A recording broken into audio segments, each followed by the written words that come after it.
কালীবাজার থেকে কোটবাড়ির দিকে যে রাস্তাটা, এই রাস্তাটা মেরামতের উদ্যোগ নেওয়া হয়েছিল।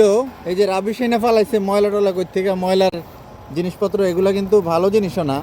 যাই হোক, যেই উদ্যোগে নিয়েছিল ময়লা টলা যাই ফালাইছিল, এটা যদি উদ্যোগটা নিয়ে এটা শেষ করতো তাইলেও হয়তো। এখন এটা শেষ করে না। এটা এই গত কয়েকদিনের বৃষ্টিতে এটার অবস্থা দেখেন, আরও ভয়াবহ অবস্থা দেখেন। মেরামতের যা উদ্যোগ নিছিল এদিক দিয়ে নতুন করে আবার ভাঙছে।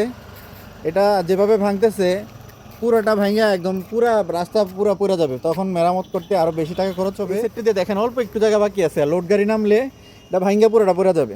এটা উদ্যোগ নিয়েছিলেন সারানোর, তাড়াতাড়ি সারাই ফেলেন। আসলে যেটা হয়, নতুন সরকার, নতুন দল, অনেক রকমের পলিটিক্স আছে, অনেক কিছু আছে, যার কারণে হয়তো এটা মেরামত হচ্ছে না।